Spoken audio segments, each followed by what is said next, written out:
4 First Division teams have lost cup ties at Valley Parade in the last 18 months, and there's a capacity 16,000 crowd to see if Tottenham can survive today, where Newcastle, Southampton, Oxford and most recently Everton have all lost. Spurs have already spent £4 million rebuilding half the team since that embarrassing 4th round FA Cup defeat at 3rd Division Port Vale last season. But the most expensive acquisition, £2 million, Paul Gascoigne, is still a spectator, having failed a late test on an injured ankle. It's a blow for Spurs as they face 2nd Division Bradford, who are unbeaten since that remarkable 3-1 victory over Everton in the Littlewoods Cup last month. Bradford make one change today. Gavin Oliver still injured, Greg Abbott at left back, and that means a move into more central defence for number 8 Lee Sinnott, the only Bradford player to have reached an FA Cup final with Watford in 1984. Unmistakable figure of George Courtney, the FIFA referee in charge today. Spurs in all white kick off the FA Cup campaign of 1989. And immediately a foul. Mark Leonard penalised, Tottenham with a free kick in the first few seconds. Gary Mabbutt will go forward, and George Courtney has to bring his authority to bear in the opening 10 seconds. Waddle and Fenwick together with the free kick, an early opportunity to get the ball into Bradford's penalty area. Stewart. Now with chance to get in an early cross. Mabbutt's header! Important early save by Paul Tomlinson. Stewart, who got the opening for the left foot cross, and Gary Mabbutt, the skipper, out jumping the defence, and Tomlinson had to make an important save in the first 30 seconds. 3 is Abbott. 11 is Leonard. Good build-up by Bradford. Palin. And he showed too much of that to Butters. And now Stewart on a chase. Oh, and he's got the legs of Evans, and the tackle from the back. Well, Stewart thinks it should have been a free kick for Tottenham just outside the penalty area. But George Courtney wave play on. David Evans was the defender who put in the tackle that one or two may feel just clipped the legs of Stewart and pulled him back. Bergson. Pursued by Abbott. This is Waddle. Steps away from trouble neatly. Fairclough. Mitchell Thomas, who was almost hospitalised by that ball from Fairclough. Now the Spurs defender forward. Mitchell Thomas. And he's pulled the cross behind most of them. This is Stewart. This is Waddle.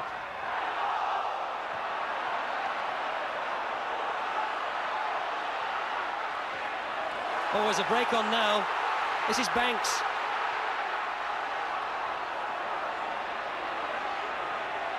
Palin, Banks again, back to Palin, Abbott! Greg Abbott, the left back, with the best opportunity of the match, coming on that quick Bradford break. Banks and Palin involved. The little flick through by Banks was to try and find Palin. It came away from him and fell for the fullback, whose first-time shot wasn't far enough to either side of Bobby Mims. And the gentleman to the right, as we look there, with his, he had his hand against his mouth. That's Brian Edwards, the Bradford physiotherapist, just looking up. The only man on the Bradford staff to have a FA Cup winners' medal back in 1958 with Bolton.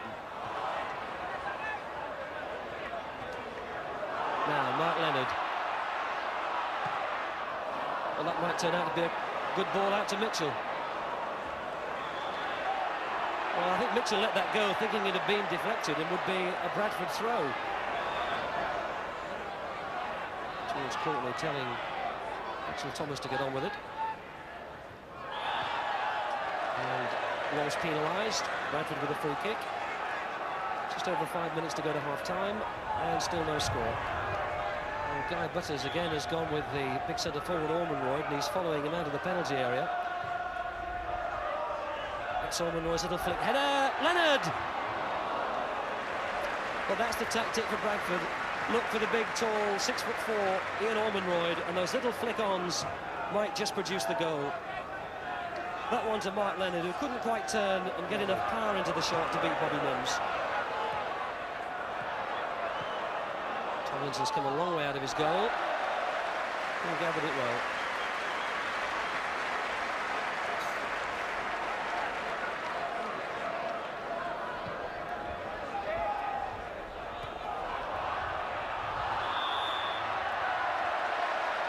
And with 3.5 minutes to go to half-time, Bradford with another free kick. Mark Leonard shouting instructions. And quickly taken out to Mitchell. Oh, it's a great goal! Spurs caught absolutely cold.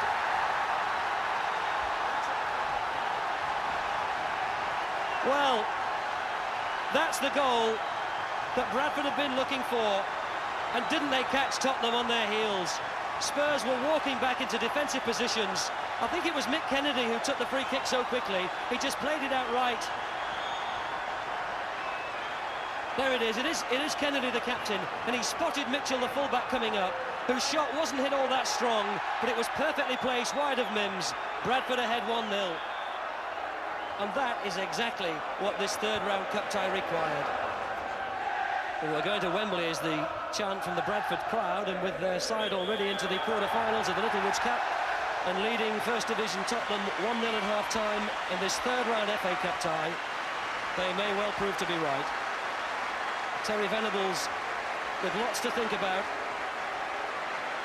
as a result of that goal by Brian Mitchell, and that really has ignited this match. There are many thousands of Bradford fans who couldn't get a ticket for what may well prove to be another famous giant-killing act by their side. But if you've got a football, well, you can still pass the afternoon. Experienced era international Chris Hughton on at the start of the second half for Tottenham, replacing the Icelandic international Gudni Bergson. And that's meant Tottenham have had to reshape, and Chris Hughton has gone to left-back. 30 years of age, capped by Error 37 times. And Tottenham have never gone out of the FA Cup in the third round for the last 11 seasons. Stewart got a little push in the back then from David Evans as that ball dropped. And Spurs in turn have taken the free kick quickly. Waddle! Oh, out from under the goalposts. And Banks, I think, was the saviour then.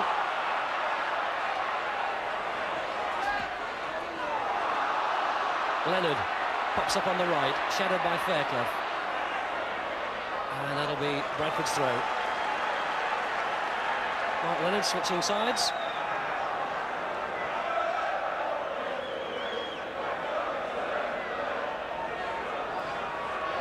Kennedy with the throw. Kennedy again. Away by Fennick. Waddle for Stewart to chase, with Jackson in attendance. He's got Walsh to aim at, and Mitchell's arrived. Paul Allen.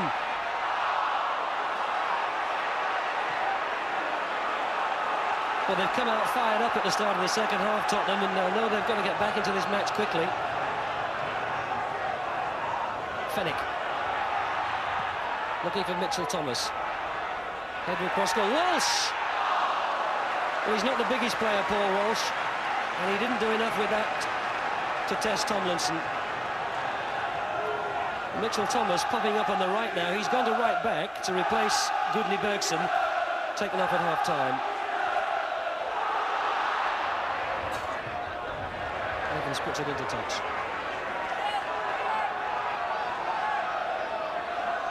Walsh. Looking for Mitchell Thomas. Allen, down away by Jackson. To Mark Leonard, popping up all over the field, Mark Leonard. Oh, that's a blatant obstruction, but George Courtney waves things on. Mitchell Thomas. Stewart! Oh, what a pity. It was a good decision by our FIFA referee, George Courtney, because it was an obvious attempt at a block, but he let Mitchell Thomas go on. And the cross to pick out Paul Stewart, well, it was perfect, wasn't it? And did not look a goal all the way, and just wide of that far post. Kennedy upended by Paul Allen.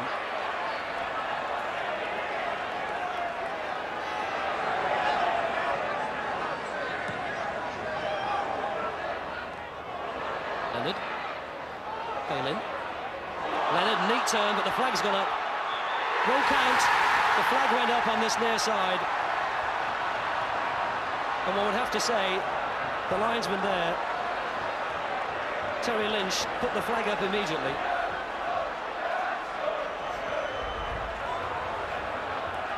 So Greg Abbott disappointed, the goal doesn't count. And with 26 minutes left to play, it looks as though Tottenham are about to make a second substitution. Paul Moran getting ready, forward player. And this interruption will give Spurs the chance to bring him on.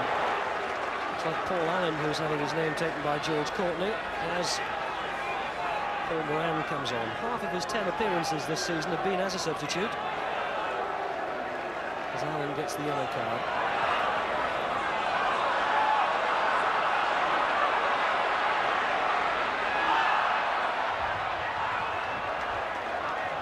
Bradford are defending like tigers, and Fairclough was holding back Leonard. And, well, now there's a problem here.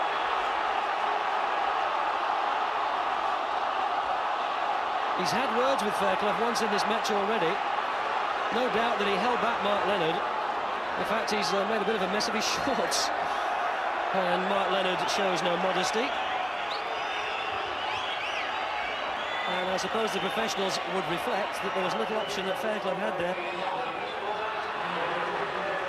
And it's the number 9 Ian Ormonroyd who's going off to be replaced by, I think it's number 12, Paul Jewell. Gets last-minute instructions.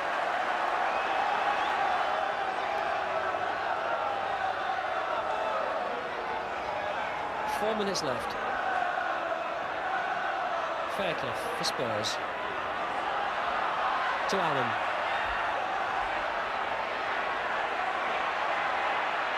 To Waddle.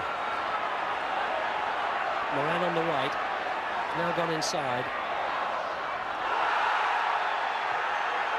And that looks like obstruction. Terry Fenwick's gone forward to protest, but I don't think Spurs could expect any more from that. It was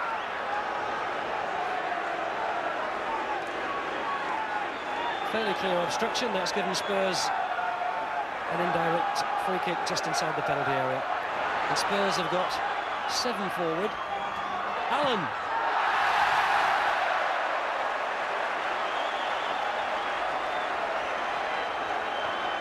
Paul Allen's shot was always high and handsome. George Courtney looks at the watch. And there it is. A famous victory for Bradford, where others have fallen in the past. Now it's the turn of Tottenham, and who will relish a 4th round draw that brings them to Valley Parade? Brian Mitchell's goal. A great strike just before half-time. Terry Venables walks away. It's disappointment and dismay for the Tottenham dressing room, but it's joy and celebration here. The lights are burning on the roads that lead to town, and there'll be celebrations here tonight. Make no mistake of that. A victory that was in no way a fluke, which was thoroughly deserved.